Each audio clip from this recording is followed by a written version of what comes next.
yang mana pada hari ini kita akan mengambil salah satu tema yang penting, yaitu cerita praktik baik. Cerita praktik baik ini adalah salah satu bukti karya yang bisa kita upload ke PMM ya, Platform Merdeka Mengajar. Mungkin ada yang sudah pernah membuat cerita praktik baik? Belum, tapi akan buat ya, Bu Yuni ya, insya Allah. Kemudian dalam rangka kegiatan Festival Kurikulum Merdeka, ini juga saya ambil momennya, gimana kita bisa bersama-sama belajar bagaimana cara membuat cerita praktik baik supaya bisa menghasilkan cerita praktik baik ini bukan sesuatu yang susah. Kita cuma perlu mengingat kembali apa yang pernah kita lakukan sebagai mana layaknya guru ya di kelas, dan mengingat-ingat kembali ada nggak sih saya dokumentasikan, karena yang kita ceritakan itu adalah potret ceritanya. Baik, Bu Nur, silakan lanjutkan slide berikutnya. Ya, ibu-ibu sekalian, di situ ada salah satu panduan cerita praktik baik. Nampak nggak? Kecil ya? Masih bisa terbaca tidak? Masih bisa dibaca. Baik. Kalau misalnya kita baca di situ, ada beberapa kriteria dalam cerita praktik baik. Kan di sini langsung ke tips menulisnya. Tips menulis. Mungkin yang kemarin ikut komunitas belajar udah pernah ikut ya. Jadi kan udah pernah tahu juga bagaimana tips menulis ya. Di sini ada beberapa hal yang harus kita perhatikan. Yang pertama adalah menulis judul ya. Pertama, judul itu harus, judulnya harus ya reflektif. Misalnya contoh judul reflektif adalah apa peran saya sebagai guru dan dalam IKN. Kayak reflektif ya. Kemudian ada juga kategori kedua yaitu ya praktikal. Seperti apa praktikal?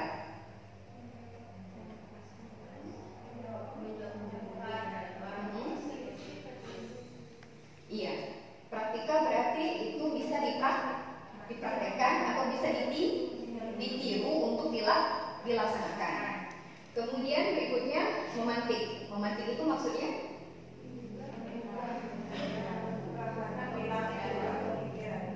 iya, baik.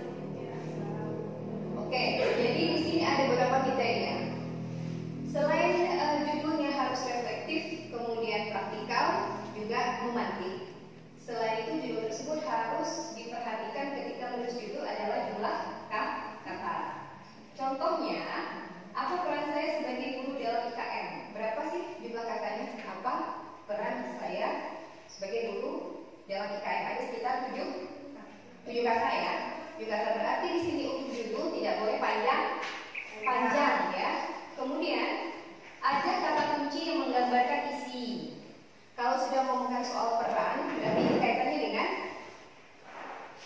dengan peran ibu-ibu sekalian sebagai guru dalam praktek implementasi kurikulum merdeka. Nah, kalau kita refleksikan, peran kita sebagai apa? Guru yang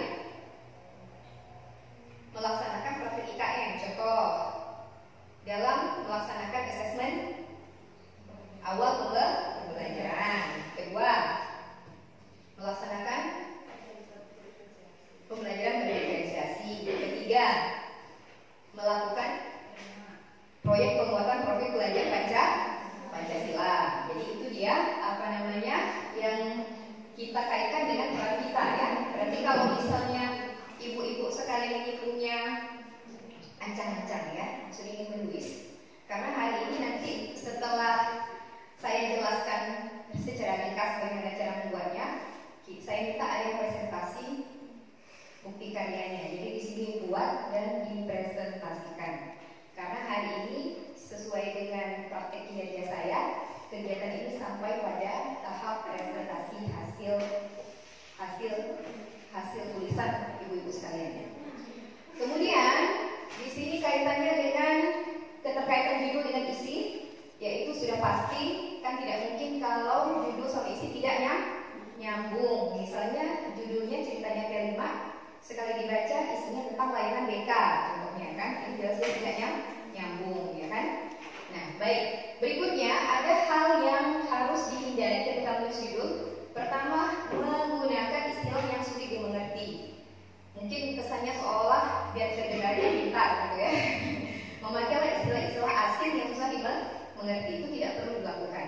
Semakin sederhana dulu kita, semakin mudah dimengerti. Kemudian abstrak atau menggambarkan atau menggunakan bahasa yang terlalu filosofis. Contoh berbicara soal pendidikan 1 abad. Tidak mungkinlah kita ngomongkan soal pendidikan 1 abad. Terlalu filosofis. Filosofis itu apa artinya? Barang ini merupakan bentuk yang tidak nyata, tidak konkret, masih abstrak. Kalau kita bayangkan pendidikan 1 abad itu pasti banyak sekali yang muncul di kepala kita. Baik, kemudian berikutnya hanya 1 kata sehingga tidak menggambarkan isi tulisan. Contohnya tentang konsekuensi. Nah, itu tidak jelas konsekuensi apa. Kecuali kalau konsekuensi bullying dalam pergaulan remaja itu jadi jelas. Tapi kalau cuma konsekuensi satu tidak jelas. Oke, berikutnya Bu Nur. Di sini ada tips menulis beberapa ide untuk menulis paragraf pengait. Nah, paragraf pengait ini sebenarnya seperti pembuka. Ya, coba Bu Yuni bacakan contohnya bagaimana paragraf pengait. Dari paragraf pertama, Ya, paragraf pengaitnya bagaimana? Paragraf pertama, saya sering mengajak peserta didik. Judulnya, cara menentukan karakter gotong royong yang menyenangkan. Situasi, saya sering mengajak peserta didik bergotong royong, namun sepertinya masih enggan bekerja sama bergotong royong dengan temannya. Paragraf kedua, saya bertanya kepada peserta didik, alasan mereka enggan bergotong royong adalah karena membosankan dan melelahkan. Iya, itu disebut dengan paragraf pengait. Jadi kita jangan langsung masuk ke intinya. Kita buka dulu dengan situasi. Ataupun boleh kalau misalnya mau membicarakan soal bullying. Pernahkah Bapak Ibu mendengar tentang fenomena bullying? Atau pernahkah Bapak Ibu mendengar tentang kasus misalnya pelajar yang menganiaya gurunya, yang sedang viral di media sosial? Nah, itu boleh digunakan sebagai paragraf pengait karena nantinya kita akan cerita kalau itu adalah bentuk bullying, gitu ya. Baik. Berikutnya, ketika kita sudah masukkan paragraf pengait, kita mulai dengan berita, cerita atau kejadian ya. Di sini contoh, kemarin katanya saya mendapati murid-murid mengantuk dan tidak fokus dalam pembelajaran. Nah, itu juga masuk ke dalam paragraf pembuka. Jadi boleh dengan tadi paragraf pengait, boleh juga dengan paragraf pembuka dengan cerita. Jadi boleh dengan cerita ya. Berikutnya dimulai dengan kutipan. Boleh juga dengan adanya bullying berarti tiap-tiap manusia berdiri sebagai manusia yang merdeka. Ki Hajar Dewantara. Oh, ini kalau memulai dengan kutipan juga boleh. Kutipan-kutipan yang Bapak Ibu sering dengar ya kan? Mungkin kalau dari BK ada nggak kutipan yang terkenal? Seperti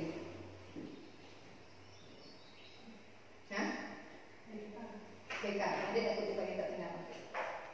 Tidak ada anak yang tidak bisa dididik, ya kan? Atau dibimbing gitu ya. Kemudian dimulai dengan fakta atau statistik. Contoh, misalnya kita ngomongin data, 66% hasil dari penilaian akhir semester mata pelajaran matematika pada misalnya pada topik misalnya bangun ruang atau bangun datar tidak mencapai kriteria pencapaian minimum. Jadi itu bisa dijadikan paragraf pembuka juga. Baik. Kemudian tips menulis paragraf pengait. Buatlah isinya berkaitan langsung dengan topik pembahasan. Jadi jangan bertele-tele. Ceritanya tuh ngomongnya berputar-putar ya. Tapi kita langsung saja kepada intinya. Kemudian gunakan kalimat yang mengikat dan tidak membosankan, dan gunakan kata-kata yang tidak terduga. Ya, maksudnya kata-kata yang tidak terduga tuh pembacanya tidak bisa mengira. Jadi kita bakal ngomong apa gitu kan ya. Misalnya tadi ngomongkan mengenai masalah apa Bu Yuni? Karakter gotong royong. Tidak terduganya apa? Tadi Menumbuhkan gotong royong. Contohnya apa misalnya? Dalam budidaya sayuran. Oke. Ternyata Bapak Ibu, quizzes itu bisa membuat siswa lebih bersemangat dalam melakukan assessment. Nah, itu tidak terduga. Ya. Ibu-ibu, ternyata belajar di luar ruangan itu misalnya membuat siswa lebih fokus terhadap pembelajaran. Nah, itu kontradiktif. Padahal harusnya kalau belajar di luar, anak-anak menjadi tidak atau kurang fokus. Tapi ternyata ada hal yang membuat anak fokus. Jadi kita lanjutkan. Dalam menulis cerita praktek baik, ada satu kerangka yang harus kita ikuti, yaitu alur STAR. Alur STAR itu S-nya adalah situasi, A-nya, T-nya tantangan, kemudian A-nya aksi, kemudian R-nya refleksi. Ya, mentang-mentang aksi langsung nyambung ke reaksi. Ya, memang kalau ada aksi pasti ada reaksi. Baik, ibu-ibu sekalian, untuk menulis situasi awal ya, pada bagian situasi ini menggambarkan apa? Kondisi yang dihadapi yang membutuhkan aksi atau praktik penyelesaian. Contoh misalnya, saya mengalami kesulitan untuk menulis suasana kelas menjadi tertib, padahal serangkaian peraturan sudah dibuat. Nah, ini maksudnya bukan menulis kali ya. Saya mengalami kesulitan untuk membuat suasana kelas menjadi tertib, padahal serangkaian peraturan sudah dibuat. Itu masuk ke dalam kalimat situasi. Boleh juga berbentuk opini mengenai situasi tersebut. Jadi opini ini pasti berbentuk pribadi ya. Kelihatannya murid-murid sulit untuk memaknai peraturan tersebut ke dalam aktivitas sehari-harinya di sekolah. Itu ya. Atau perasaan ya, bisa juga saya merasa mungkin murid-murid akan lebih tergerak dan bersemangat untuk menjalankan keyakinan kelas daripada mengikuti serangkaian peraturan. Jadi boleh tadi dengan deskripsi singkat, boleh dengan opini, boleh dengan perasaan. Jadi gunakanlah perasaan dalam menulis situasi ya. Baik, untuk menulis situasi tantangan, ingat-ingat apa yang kita rasakan pada saat tantangan itu terjadi. Jadikan bagian yang sulit tersebut sebagai perpanjangan paragraf atau elaborasi dari paragraf pengait yang tadi. Ya, jadi dikaitkanlah dengan paragraf pengait, kemudian muncullah situasi tantangan. Jadikan situasi tantangan sebagai pengantar ke aksi atau praktik yang ibu lakukan. Dan tulislah kalimat deskriptif yang membantu pembaca mendapat gambaran besar tentang isi aksinya. Oke, next Bu Nur. Nah, kemudian aksi. Bagaimana aksi ya? Aksi ini adalah langkah praktik. Berarti langkah yang sudah kita lakukan dalam menjawab situasi. Contohnya, membuka ruang diskusi. Saya memberikan kesempatan untuk semua murid menyampaikan masukan mengenai keyakinan kelas. Ini aksi ya. Yang perlu disepakati, jika murid belum terbiasa dengan istilah keyakinan, maka bisa diajak dulu untuk mengusulkan peraturan. Contoh ya, gunakan kalimat aktif. Kalimat aktif itu kalimat apa Bu Sari? Kalimat aktif.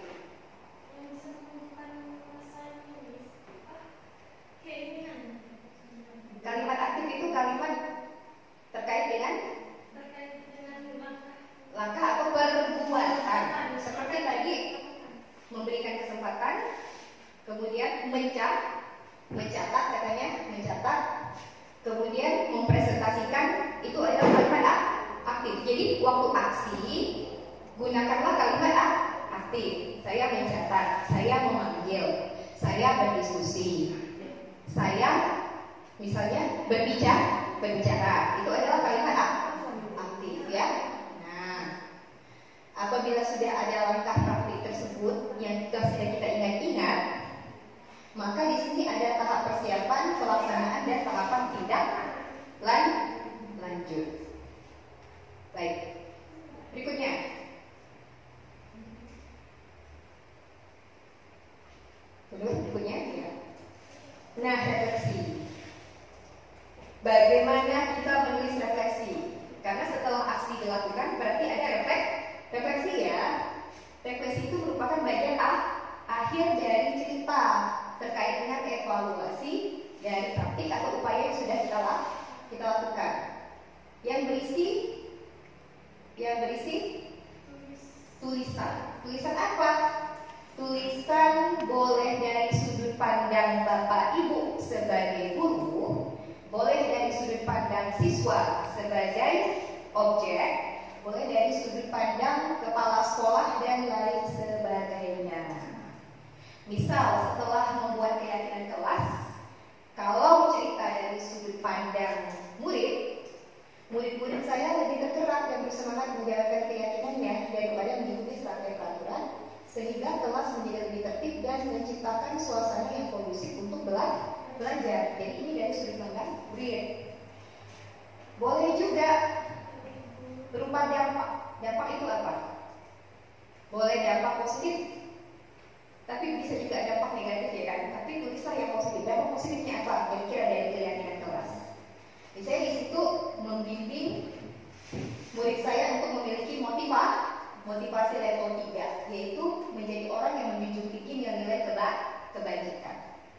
Dengan begitu, motivasi yang terbentuk adalah motivasi internal dan berjangka panjang, bukan motivasi eksternal yang merupakan jangka waktu yang lebih pendek. Ini dampak. Kemudian, tulisan pembelajaran atau hasil observasi Bapak Ibu. Pembelajarannya apa? Murid perlu mendalami suatu keyakinan kelas dibanding mendengarkan hal-hal yang terdengar mengatur mereka harus begini, harus begitu. Sebagai guru, saya harus memastikan semua murid dapat memahami makna dari pernyataan yang dituliskan dalam keyakinan kelas. Nah, itu adalah proses refleksi. Refleksi itu apa yang kita dapatkan dari aksi kita, ya kan? Pelajaran apa yang kita dapatkan dari aksi kita? Silakan tuliskan dalam proses refleksi. Contoh, pengalaman saya ketika menangani kasus salah satu siswa, kata dosen bilang, ternyata siswa tersebut kekurangan kasih sayang orang tua sehingga membuatnya bersifat pasif agresif. Nah, itu refleksi. Maka saya selaku guru bimbingan konseling harus bisa memberikan rasa nyaman kepada siswa tersebut untuk lebih terbuka menceritakan hal-hal yang bersifat pribadi misalnya, sehingga siswa tersebut tidak merasa sendiri, diperhatikan dan dipedulikan. Contohnya begitu ya. Nah, itu adalah refleksi. Sederhana ya.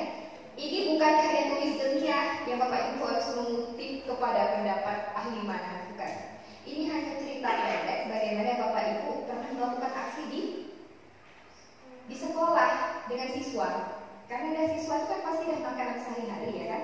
Tinggal itu dituliskan atau dituangkan. Berikutnya Bu Nur. Nah, ini ada contoh penulisan. Nah, silahkan contoh penulisan ini diperhatikan.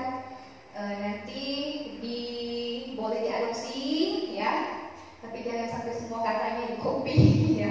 Adopsilah sesuai dengan nanti masalah masing-masing Bapak Ibu ya. Oke, next Bu Nur. Nah, ini contoh dari cerita praktik dari Bu Diana. Nah, di sini dia menggunakan post-it. Post-it itu adalah sejenis media pembelajaran. Kenapa sih dia menggunakan post-it ya? Coba kita lihat dari judul. Judulnya saja sudah belajar lebih bermakna hanya dengan kertas post-it.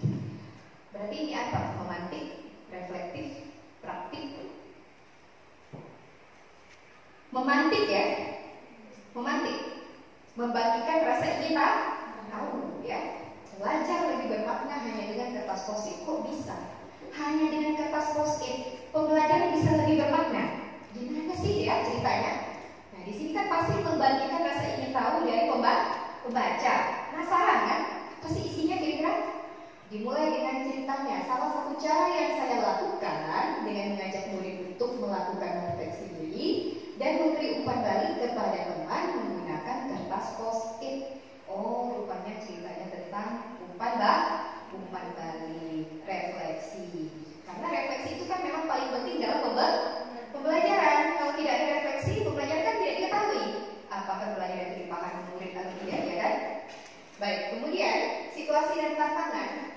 Di sini ada cerita. Kalau cerita, ada yang diceritakan. Maka dari itu ada objek yang bercerita. Objek yang bercerita itu adalah foto. Nah, di sini ada gambarnya Ibu Diana sedang membagikan kertas post-it, ditulis di situ. Membagikan kertas post-it, ya. Nah, di sini kemudian muncul dengan situasi. Sulitnya merancang pembelajaran melibatkan semua murid sehingga menjadi pembelajaran yang bermakna sekaligus dapat digunakan menjadi asesmen formatif.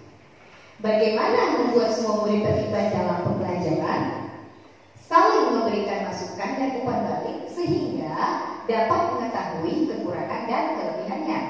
Nah, itu mulai dari situasi. Ada paragraf pengaitnya? Ada. Mana paragraf pengaitnya?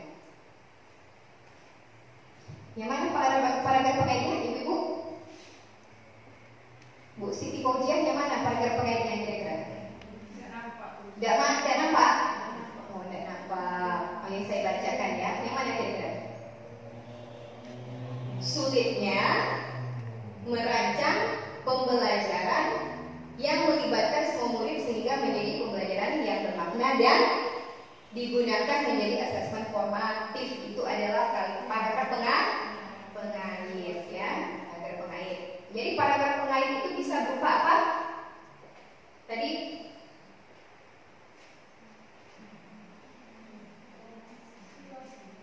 kan paragraf pengait itu ya bisa berupa kutipan, bisa berupa deskripsi, ya kan? Nah, kemudian dia masuk ke situasinya apa? Bagaimana membuat semua murid terlibat dalam pembelajaran, saling memberikan masukan dan umpan balik sehingga dapat mengetahui kekurangan dan kelebihannya. Kira-kira dari paragraf dengan situasi nyambung nggak?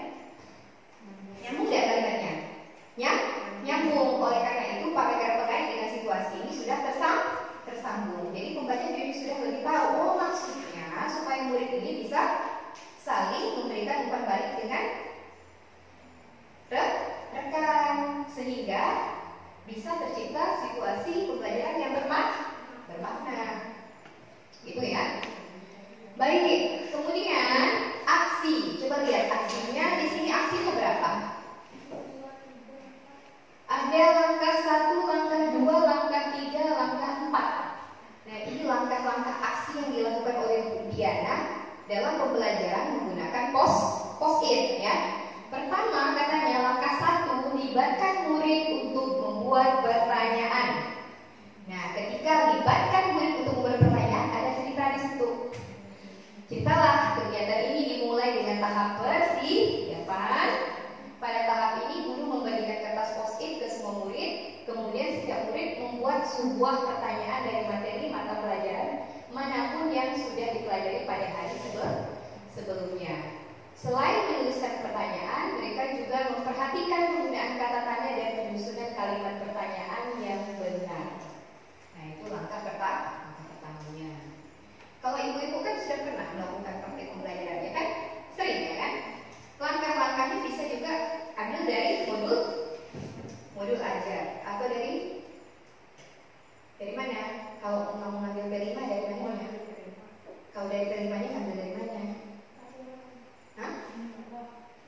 Enggak perlu. Ambil dari modulnya juga kan? Modul P5 kan ada langkah-langkah pembelajaran juga kan? Tergantung topik masing-masing kan? Nah, itu saja aksinya.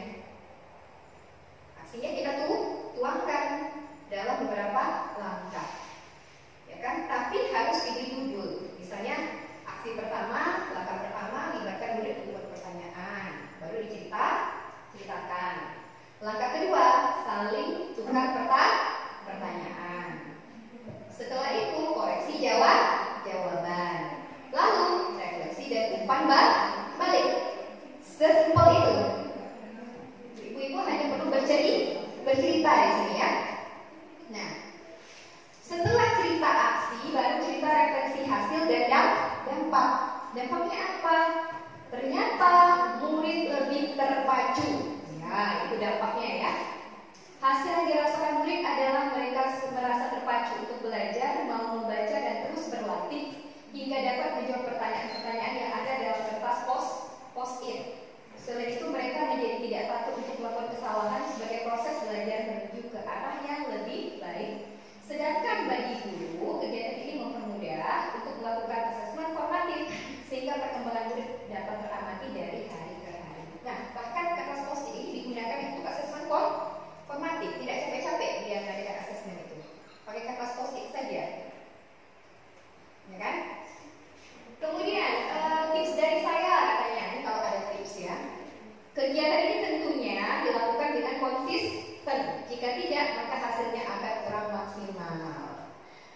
Selain itu, setiap hari guru harus terus mencatat proses hasil belajar murid dari kegiatan ini. Perkembangannya yang menjadi setiap harinya dapat menjadi catatan guru sebagai asesmen formatif yang tentunya menggambarkan proses belajar yang dilakukan murid selama kemudian berlangsung. Berarti Bu Dia ini setiap hari pakai kertas post-it dong ya? Benar nggak? Benar tidak? Benar tidak? Dia nggak pakai media yang macam-macam. Dia pakai satu kertas post-it saja, tapi digunakannya secara konsisten untuk memantau hasil belajar siswa. Jadi tidak pusing-pusing dia pikirkan, oh ternyata hari ini ngajar ini harus pakai media ini, hari ini belajar ini harus pakai media ini. Tapi dia konsisten menggunakan satu kertas itu, dan dia catat terus prosesnya. Kemudian gunakan materi yang sudah disampaikan. Kenapa ya? Karena ini menjadi bahan kegiatan yang lebih baik, ya. Karena murid ya perlu lagi mengulang. Kenapa harus pakai itu? Jadi siswa ada proses mengulang, belajar lagi materi itu sampai bisa. Selain itu, kegiatan ini memang bertujuan untuk mengukur perkembangan pemahaman murid terkait pembelajaran yang disampaikan. Baik, ini sudah cerita dari Bu Diana. Nah, ibu-ibu inilah dia praktik baik. Praktik baik yang sebenarnya sudah sering ibu-ibu lakukan di kelas, tapi belum pernah ditulis. Nah, ini adalah langkah-langkah bagaimana cara menulisnya dengan alur STAR. Situasi, tantangan, aksi dan refleksi. Nah, sekarang coba saya cukupkan penjelasan saya sampai sini. Saya mau sekarang kita berefleksi sebentar. Coba direnung sekitar 3, 2, 4 menit untuk mendapatkan inspirasi. Kira-kira saya menulis tentang apa? Coba.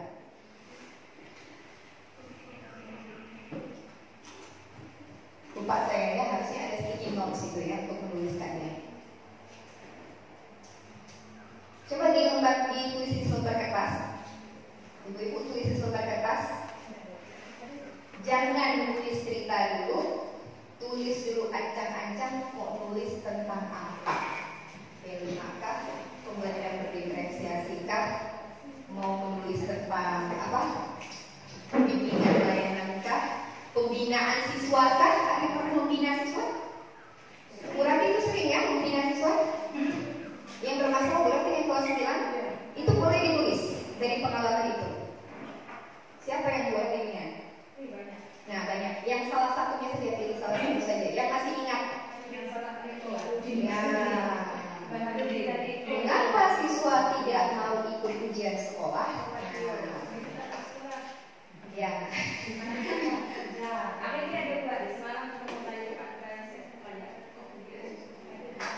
Ya, oke, silakan ditulis. Saya beri waktu 1 menit untuk menuliskan kira-kira apa yang akan dituliskan. Pakai kertas lembar saja.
judul, kelompok Bu Siti, Bu Rati, Bu Melda 1 judul.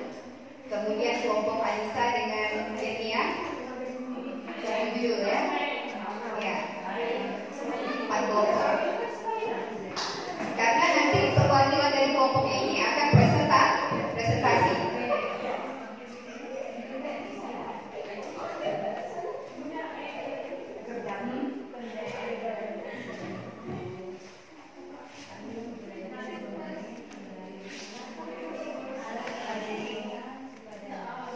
Nah itu boleh dari P5?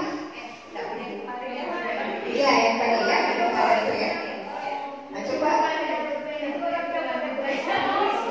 Ya boleh lah yang lain diberikan pandangan terhadap tulisannya Bu Siti, kasih masukan. Tidak apa-apa. Iya. Minta masukan dari kawan-kawan. Iya.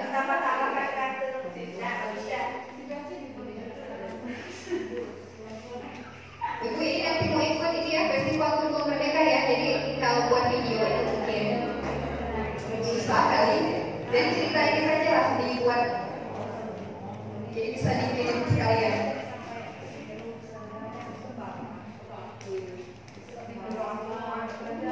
Ini ya bagaimana yang kemarin kan kaitan dengan belajar di perpustakaan itu?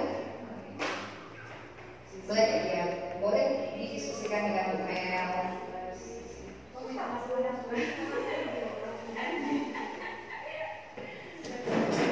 Baik. Belajar menyenangkan. Belajar menyenangkan di perpustakaan dengan apa? Mini board marker. Belajar menyenangkan di perpustakaan dengan mini board marker. Kemarin itu siapa yang pakai mini board marker di ya? Ibu Siti Fauzia. Coba wawancara Bu Siti Fauzia.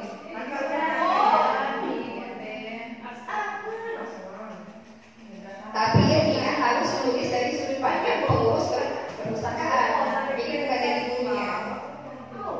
Ya. Mungkin di sini sebetulnya disarankan dari awalnya, situasi awalnya siswa itu enggan untuk pergi ke perpustakaan. Nah, ya situasi awal ya, siswa apabila tidak meminjam buku atau tidak disuruh gurunya untuk membawa buku ke kelas, tidak mau mengunjungi perpustakaan. Saya merasa perpustakaan itu adalah tempat yang membosankan bagi siswa. Itu sudah masuk ke paragraf pengais. Ya enggak ini ya? Baru nanti masuk ke situasinya apa? Siswa apabila tidak disuruh meminjam buku oleh gurunya atau membawa buku paket yang diperlukan guru ke ruang kelas, tidak akan mengunjungi perpustakaan karena mereka berpikir perpustakaan itu membosankan. Nanti masuk ke aksi. Langkah-langkahnya kita menggunakan apa? Pertama menambah koleksi buku. Yang kedua,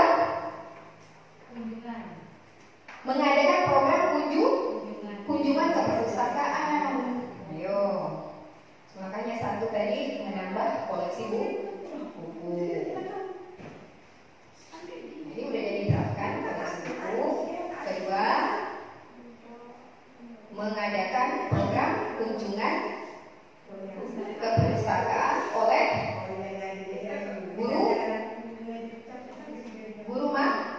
guru mapel. Nah, ini kunjungannya nanti diceritakan seperti apa perpustakaan oleh guru mapel. Nah, buat draft dulu ya ibu ya, buat kerangka kasar saja dulu. Kemudian langkah 3 misalnya menambah permainan yang menarik seperti apa? Catur, coklat.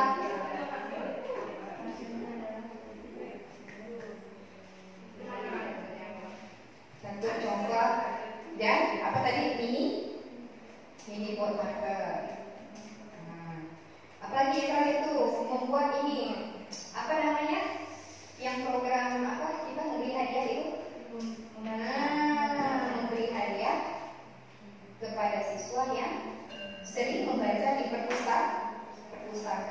yang diadakan setiap bulan. Nah, ini sudah jadi aksi.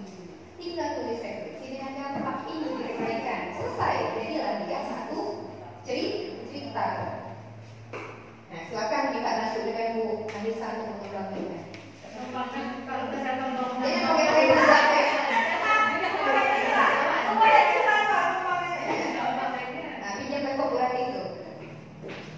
buat ketik. Nah, kan yang sebelah sana kan udah jadi. Nah, ayo ketik. ketik lah. Nah, gimana dengan buku ini? Tulis kita dengan buku siap. P5 kan sama-sama ada kan? Beda kan? Oh, beda buku. Sama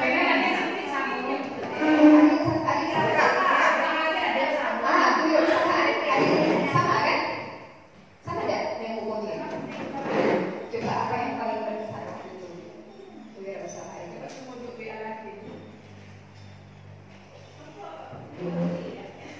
Sebelumnya anak-anak sebelum diajarkan jual beli, tahu nggak mereka bagaimana cara jual beli yang baik secara syariah? Sudah ada, tapi bagaimana sebelumnya, sebelumnya? Apakah semuanya tahu, semuanya paham? Nah, itu dia bisa jadikan situasi. Ya, siswa sebelumnya saya rasa siswa walaupun siswa sering melakukan jual beli secara online, tetapi belum memahami bagaimana konsep berjual beli secara syariah. Itu bisa jadi situasi. Nah, oleh karena itu melanjutkan.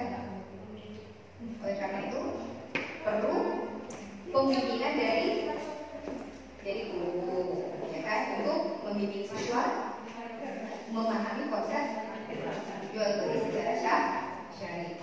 Itu sudah jadi situasi yang sangat mempengaruhi sudah cukup itu. Karena tulisnya Bapak Ibu tidak panjang-panjang. Kenapa nanti dipostingnya ke Instagram? Jadi tidak usah tulis panjang-panjang, tidak usah mikir yang berat-berat. Habis itu langsung ke aksi. Nah, maka pertamanya apa? Mengenalkan langkah pembelajarannya. Langkah pembelajarannya. Pertama menjelaskan konsep jual beli syariah, kemudian apa. Nanti kalau udah selesai, baru kita harus pikirkan judulnya.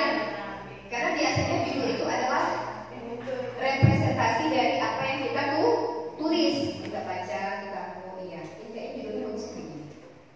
Gitu ya? Terima kasih. Sudah terbayangkan ya? Sudah terbayangkan ya?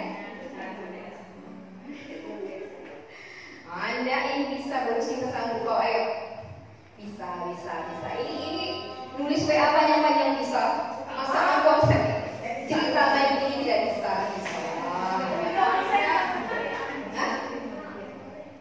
Saya bisa mengembangkan loh. Ya, maksudnya itu tidak perlu seperti cerita saya. Biarkan mengalir seperti kita bercerita. Tidak apa-apa. Jangan diketik bagus-bagus karena nanti diposting ke Instagram kan. Oh, boleh, siap. Berarti Bu Yuni penampil pertama untuk presentasi ya, siap ya? Siap. Baik, Bu Siti Fauzia, boleh dibacakan judulnya dulu? Judulnya saja dulu. Masa judulnya tidak ingat? Silakan bacakan judulnya. Berdiri saja Bu Siti Fauzia. Ya. Bacakan judulnya dulu. Waalaikumsalam warahmatullahi wabarakatuh.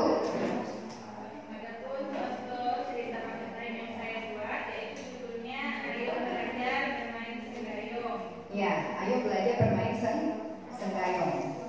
Ayo belajar bermain senggayong. Ya, cukup ini ya, cukup memantik judulnya ya. Jadi anak-anak diajak belajar main senggayong. Nanti bingung, kenapa ya harus main senggayong ya kan? Ya, itu cukup membagikan rasa ingin tahu. Ya, tepuk tangan dulu untuk Bu Siti Fauzia. Baik. Berikutnya kelompok yang akhirnya dengan Ibu Anissa. Kira-kira apa judulnya? Judul dulu.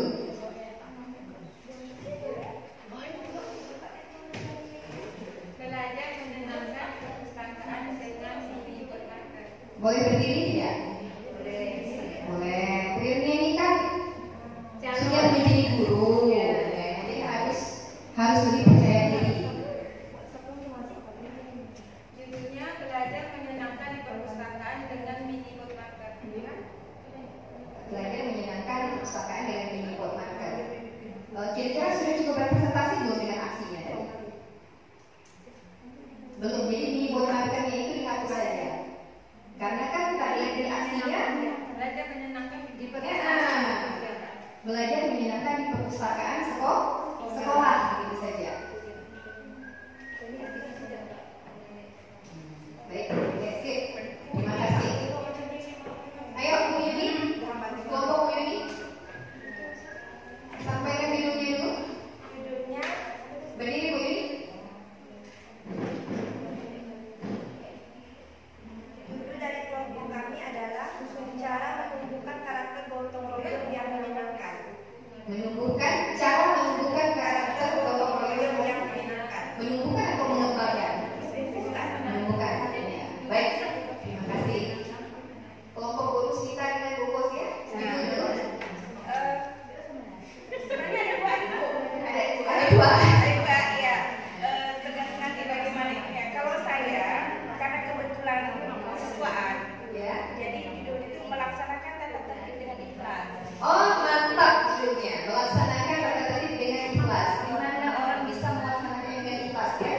Jangan jadi rasa ingin tahu. Tapi kan kita sudah sering melakukan. Maksudnya Ya. kenapa dengan ikhlas? Jadi kalau memang sudah tata tertib itu enggak perlu, oh itu berarti baru kan kalau mau kan bagus-bagus nah gitu. Iya. Terus yang kedua ada tulis kita. Terus kita apa Bu? Judul saya di sini karena itu kaitan dengan Yulika itu latar belakangnya kan saya sering melihat terdidik mengantuk atau dia mengganggu temannya pada saat belajar matematika. Saya mengambil judul belajar lebih seru di luar ruangan. Ini berdasarkan dari pengalaman saya mengajar matematika karena sering melihat siswa mengantuk atau mengganggu temannya pada saat kerja kelompok. Jadi saya lebih memilih belajar lebih seru di luar ruangan. Oke. Mantap semua judulnya. Tepuk tangan untuk kita semua. Baru judul. Kan judulnya harus romantis, harus reflektif, harus praktikal ya. Nah, dari judulnya silakan kembangkan menjadi cerita dengan alur start. Jadi kalau Bu Siti Koja dan Bu Snita ini kan ada dua judul. Kalau sanggup kerjakan salah satu dulu. Ya. Karena ini kerja kelompok, kita kolaborasi. Silakan kolaborasi ya. Kolaborasi ya. Jadi apa namanya? Itu presentasi boleh dihentikan dulu. Mungkin ada yang mau menggunakan laptop ini ya untuk mengetik. Ya silakan. Nanti presentasinya kita pakai laptop yang di depan saja. Jadi silakan. Ya? Boleh silakan. Oke.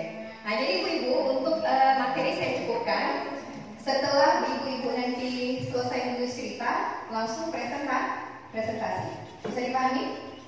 Nah, oke. Presentasinya tuh sama-sama loh. Muridnya disuruh presentasi. Sama-sama. Iya. Apa? Tidak pede. Iya. Baik. Dimatikan saja.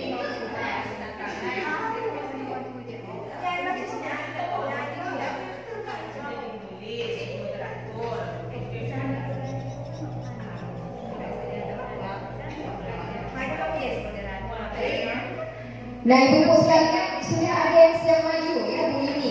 Oke. Masya Allah.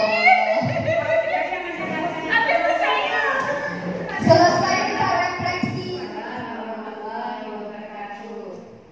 Perkenalkan, nama saya Syarifah Yunus Hafiza. Saya adalah guru matematika di SMP Negeri 5 Sukadana. Saya bersama rekan-rekan saya akan mempresentasikan video cerita praktik bayi. Berikut rekan kami. Perkenalkan diri dulu.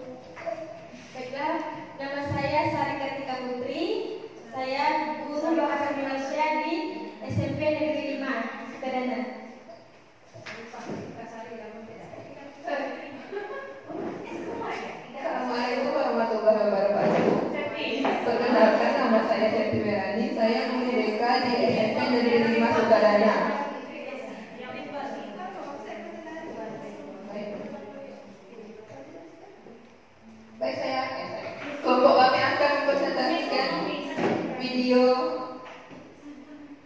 project latih baik.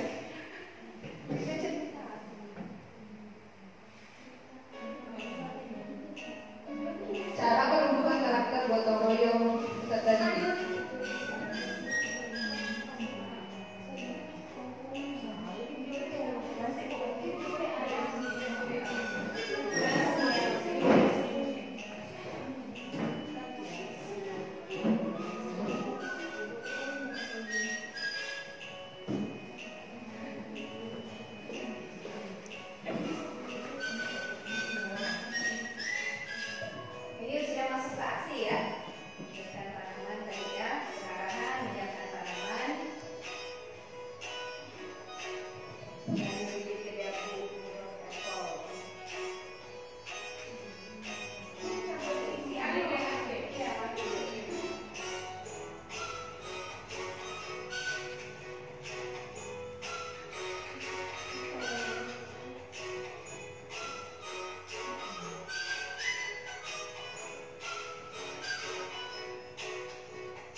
Videonya berdurasi 90 detik, 1 menit 30 detik. Itulah video yang dapat saya buat tentang kegiatan P5, yaitu budidaya micropaper.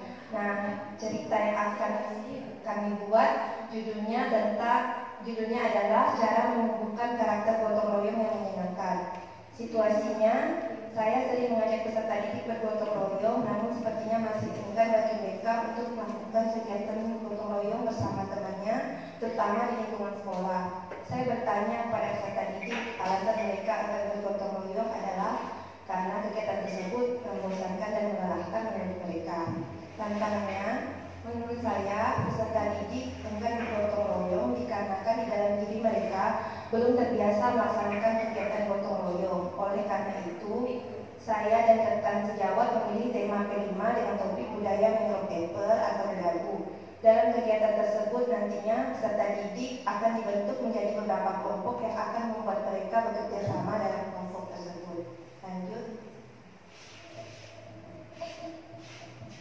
Lanjut untuk aksi langkah persiapannya, saya bersama rekan sejawat menyusun modul P5 dengan topik budidaya mangrove apple. Langkah pelaksanaannya dalam pelaksana kegiatan P5 budidaya mangrove apple, peserta didik terlebih dahulu dibagi dalam beberapa kelompok. Setelah itu, peserta didik mempersiapkan alat, bahan dan bibit gedabung serta media tanam. Kemudian guru pembimbing memberikan pengarahan sebelum memulai kegiatan. Terakhir, peserta didik melakukan kegiatan penanaman bibit gedabung bersama kelompoknya. Tindak lanjutnya, hasil dari budidaya akan dimanfaatkan untuk diolah menjadi beberapa produk buah gedabung, di antaranya sirup, selai, serta sabun. Baik, untuk refleksi dari praktik baik ini ialah hasilnya peserta didik lebih bersemangat dalam bergotong royong melalui budidaya mangrove paper atau gedabung. Baik, sekian presentasi dari kelompok kami. Jika ada pertanyaan, dipersilakan. Terima kasih. Assalamualaikum warahmatullahi wabarakatuh. Waalaikumsalam warahmatullahi wabarakatuh. Gimana Ibu? Sip, mantap, jadi ditanyakan. Saya ada pertanyaan. Pada kami banyak. Refleksinya kan dari peserta didik lebih bersemangat dalam bergotong royong melalui budidaya mangrove apple atau gedabung. Jadi di sini dari sudut pandang siapa refleksinya? Dari sudut pandang guru ya. Dari sudut pandang guru. Ada tidak hasil refleksi yang dari sudut pandang peserta didiknya?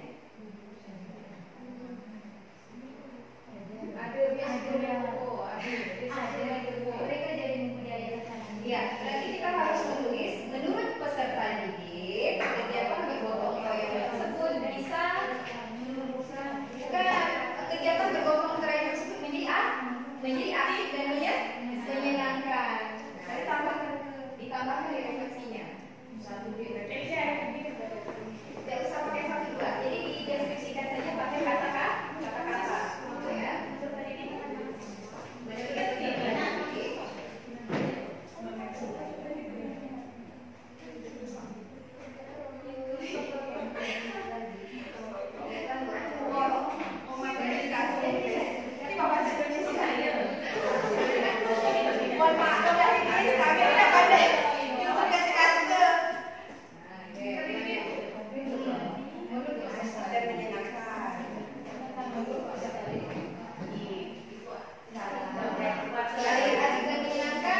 tantangan kan stunting situasi dan hanya kan bisa refleksi jadi 4 menit Semangat semangat dalam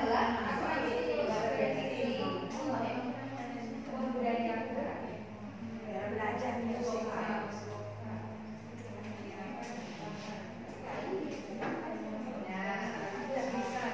Menurut saya, kan yang nulisnya gurunya. Menurut saya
berdesakan untuk melihat alat senggayong dan ingin mencoba bermain senggayong.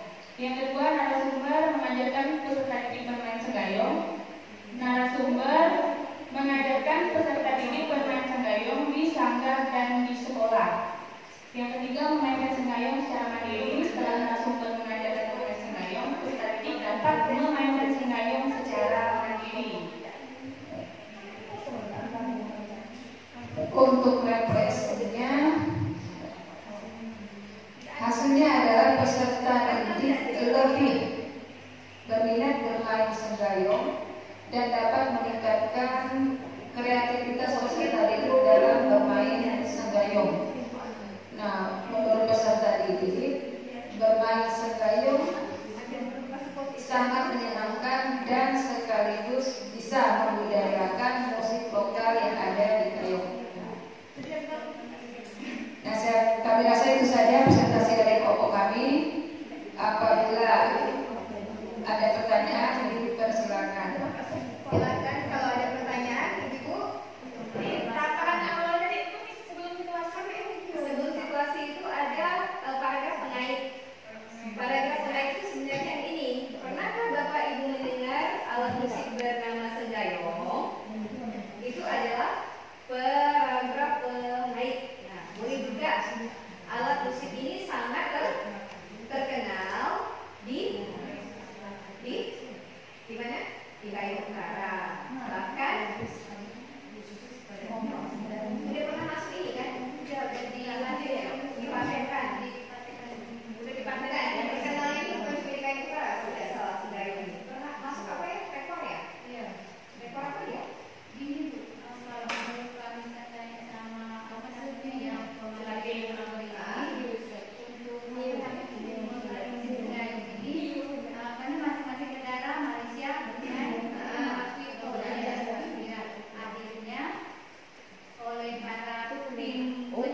itu yang menjadi tantangan buat kita. Kenapa mereka tidak mau main senggayung?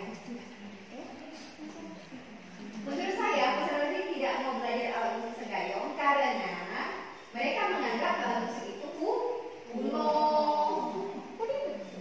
dan sudah ketinggalan zaman, tidak menarik, tidak menarik, gitu ya.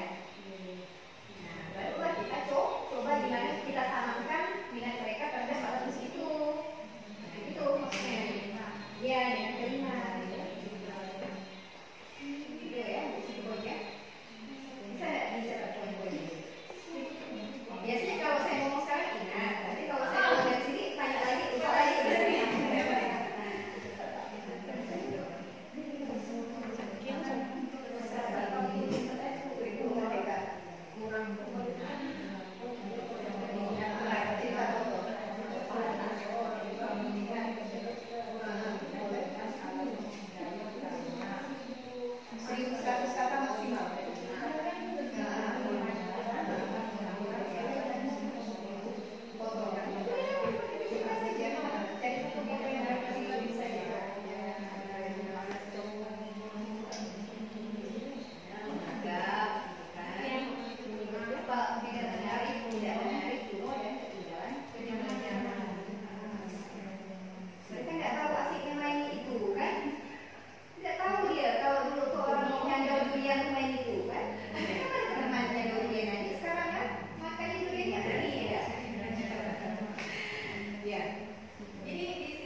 Komunitas belajar kita hari ini, silakan tulis perasaan ibu-ibu melalui topi berpikir. Jadi yang udah maju boleh tulis refleksinya ya.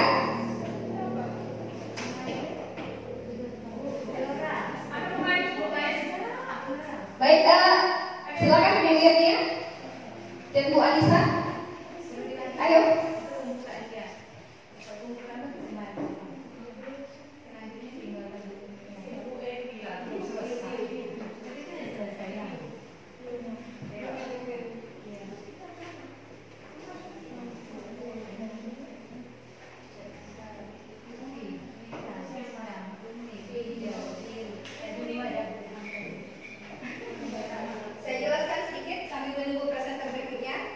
Tentang topi berpikir ini ada 6. Yang putih berisi informasi yang didapatkan saja.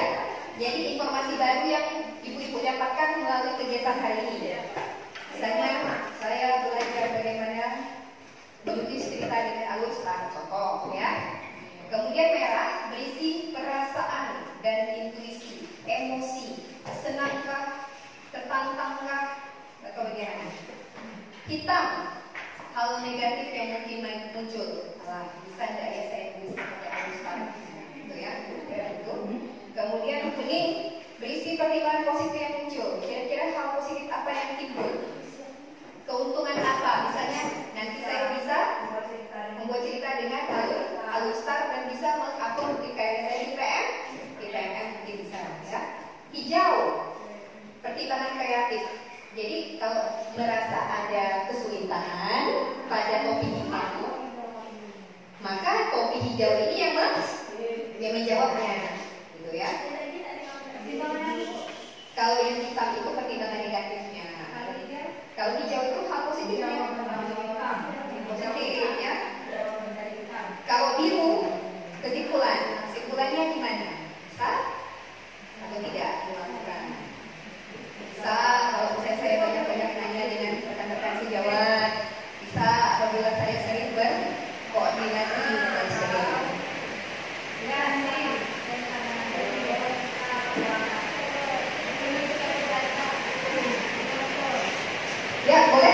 Siswa terakhir, silakan. Bu Siti Fauzia, Bu Fauzia dengan Bu Sita nanti susulan karena mereka punya topik yang beda. Mau sekarang tampilnya? Oke, silakan sempurnakan dulu. Nanti pada kegiatan komunitas belajar berikutnya silakan dipresentasikan ya Bu Nia ya. Halo Bu Nia, presentasikan nanti pada kegiatan komunitas belajarnya. Tetapi yang paling penting adalah kita harus mengirimkan bukti karya untuk festival sebelum merdeka dulu ya. Ya. Hari ini mau disempurnakan sekarang? Ya, silakan ya. Assalamualaikum warahmatullahi wabarakatuh. Terima kasih. Ini adalah kesempatan berikutnya untuk judulnya yaitu presentasi pada hari ini belajar menyenangkan di perpustakaan sekolah. Maka yang akan mempresentasikan pada hari ini adalah Bu Ilmia, stafnya perpustakaan sekolah, kemudian Bu Anissa dari Mapel Kejaker di SMP Negeri 5 Pekalongan. Untuk mendapatkan ini kami berikan kepada Bu Ilmia. Oh ya, kami berikan bukan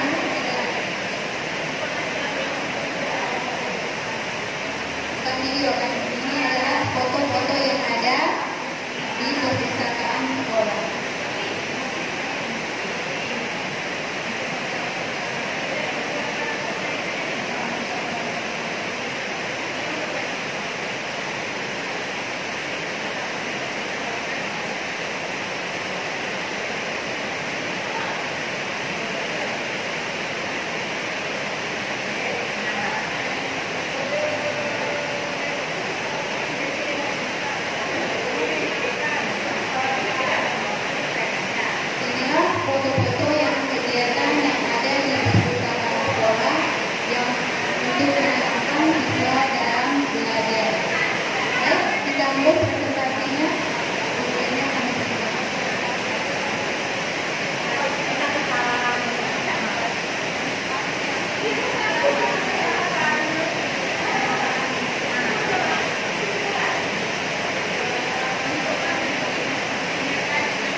Dengan adanya penambahan koleksi buku pelajaran dan buku cerita, permainan seperti catur dan jongkak, dan penambahan media belajar seperti mini board marker, sehingga peserta didik mempunyai semangat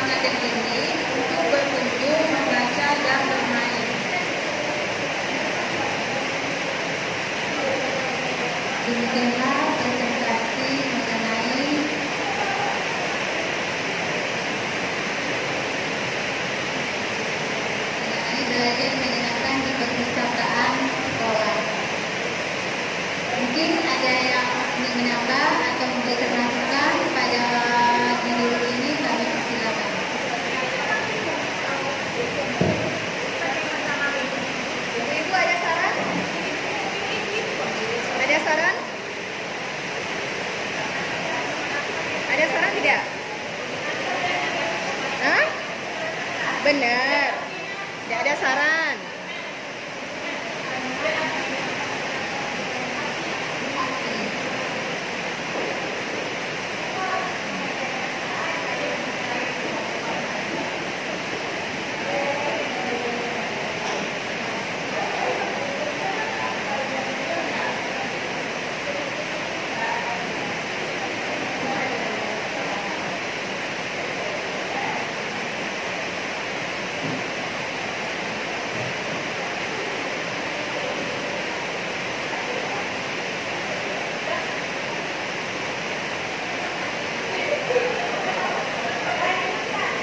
Terima kasih. Mungkin ada yang lain lagi?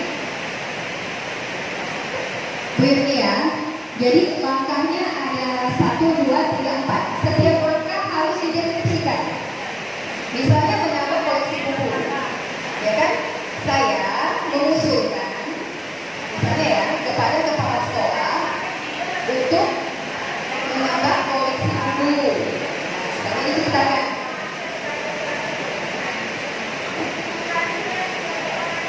Untuk menambah koleksi buku. Katakan lagi cerita yang lainnya. Untuk buku-buku lama yang sudah tidak menarik, ya kan? Buku lama yang sudah tidak menarik, buku tersebut kami letakkan secara terpisah dan menempatkan buku-buku baru itu tidak di depan, di rak terdepan, gitu ya, atau di rak terdepan. Jadi intinya di apa? Tata letaknya diperbaiki, gitu ya, tata letak bukunya diperbaiki. Jadi sehingga ketika apa siswa masuk kelas, masuk ke perpustakaan, dia akan melihat langsung ke koleksi bukunya itu. Itu ceritanya tadi. Nah jadi setiap langkah ada cerita. Nah, contohnya lagi mengadakan program kunjungan budaya buku setiap berkumpul dan siswa siswi. Nah, kita sedikit koordinator perpustakaan, ya, membuat suatu program tersebut bernama Bedah Buku, gitu ya. Kan? Bedah buku itu tujuannya untuk apa bedah bukunya? Ya? Hah? Meningkatkan kemampuan literasi siswa. Itu ada tujuannya. Meningkatkan literasi siswa. Pengurus perpustakaan berkoordinasi dengan wakil kurikulum untuk membuat jadwal kunjungan. Kita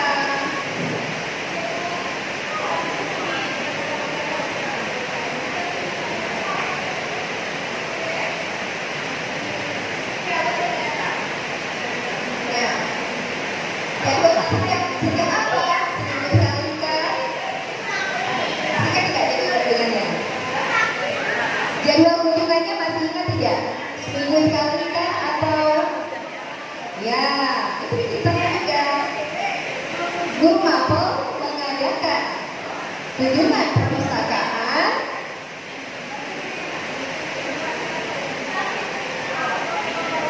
satu kali dalam seminggu.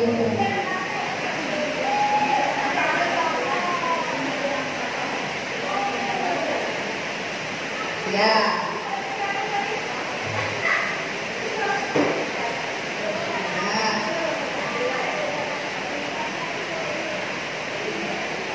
Ini kita cerita ya, kita cerita detail ya.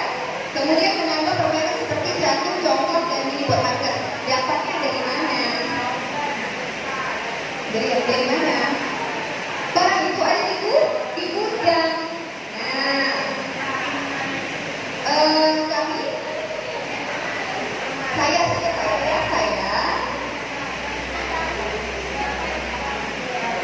saya berdiskusi dengan kepala sekolah terkait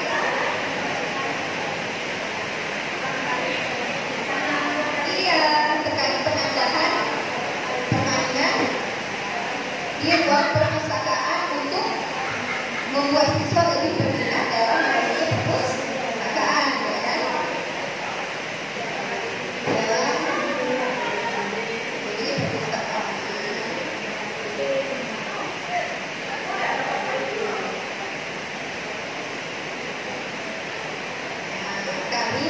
memberdayakan permainan yang tersimpan di gudang dan tidak pernah dipakai atau digunakan.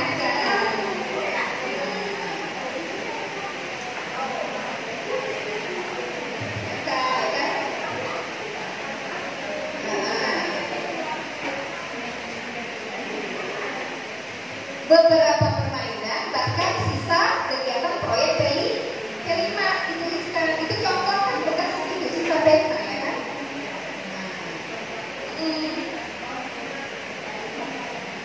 Adalah permainan yang didapatkan dari hasil program P5 ya. Oke, baik. Memberi hadiah, ini tangan lagi. Hadiahnya bagaimana? Kami mendata siswa yang mengunjungi perpustakaan kan?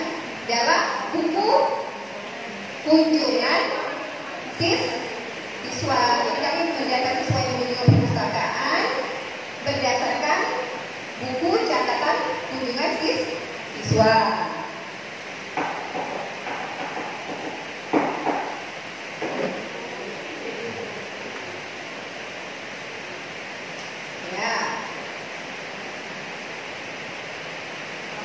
Selain itu kami melakukan observasi langsung ya kan, diobservasi secara langsung siswa mana yang rajin, siswa mana yang sering mengunjungi perpustakaan. Tetapi untuk membaca, kan ada yang di perpustakaan cuma buat main coklat ya kan.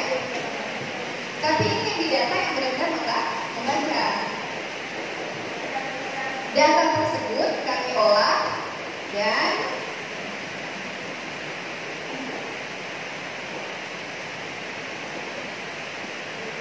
siswa yang rajin membaca kami beri reward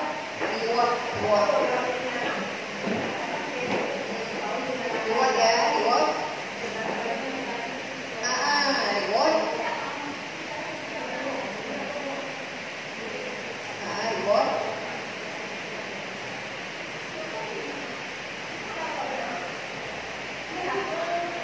Berupa hadiah kecil, berupa hadiah yang kecil dan sederhana. Nah, dari refleksi itu bisa nanti coba refleksi. Selain hal itu ya, nanti selain siswanya itu menyenangkan, ya kan? Mereka juga jadi lebih rajin membaca, ya kan? Menyenangkan.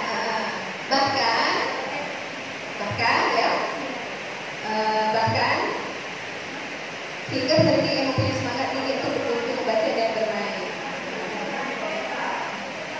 meningkatkan minat peserta ini untuk membaca, sehingga menjadi mempunyai semangat. Udah cukup refleksi. Coba balik lagi ke awal situasinya.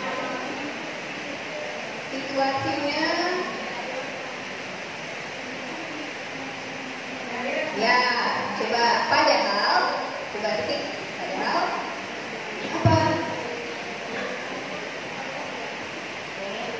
Padahal apa?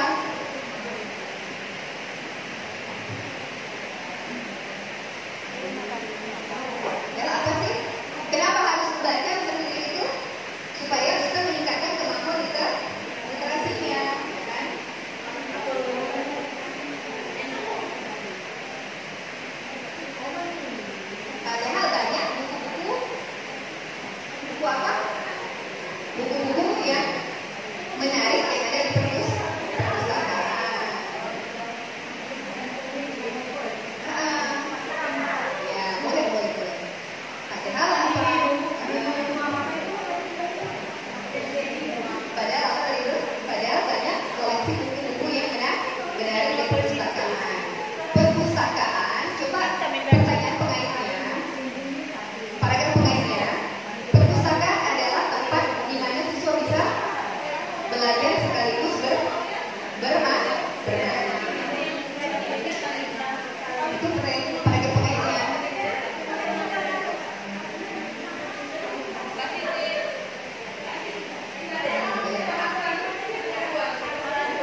Terima kasih atas masukan dari Kepala Sekolah Sekretariat Diri Dinas Pendidikan dan tidak terkecuali terima kasih juga pada rekan-rekan yang lain telah memberikan masukan yang positif untuk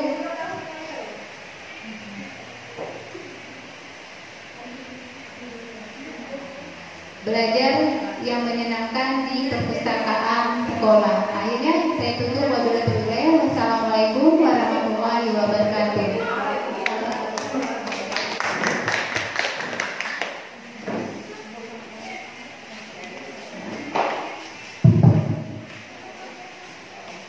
Nah, selesai presentasinya ya, menjadi juga redakan ya. Alhamdulillahirobbilalamin. Baik ibu sekalian, mari kita berefleksi sebentar. Mari kita berefleksi sebentar tentang kegiatan hari ini. Ayo, saya mau jawaban jujur. Menulis cerita itu mudah atau susah? Gampang-gampang susah.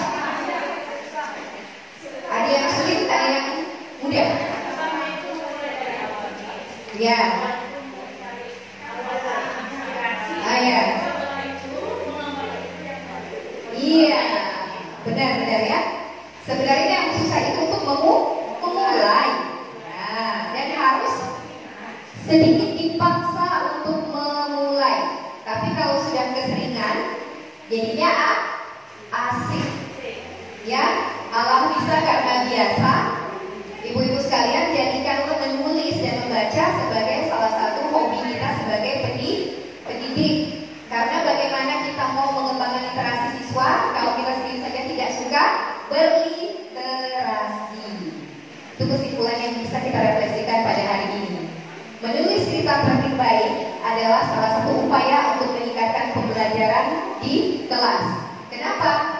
Karena ibu-ibu akan terpacu untuk menghadirkan ide-ide kreatif dalam kelas dan memulai sesuatu yang inovatif dan menarik. Ya, bagaimana perasaannya Bu Sita? Kenapa Bu Sita termenung?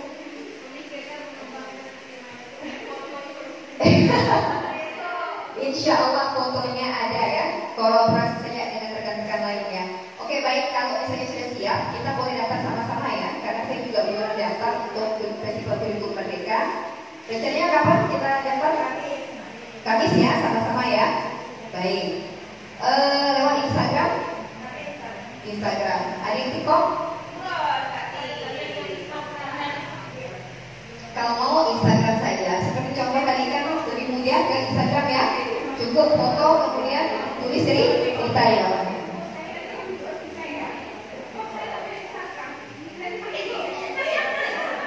Ya, baik. Sip ya. Oke, untuk refleksi umpan balik itu nanti dikumpulkan saja setelah kegiatan. Bawa pulang saja nggak apa-apa dulu. Silakan isi, direnungkan, dipikirkan perasaan-perasaannya. Tapi kalau yang sudah rajin mengisi boleh dikumpulkan. Ya.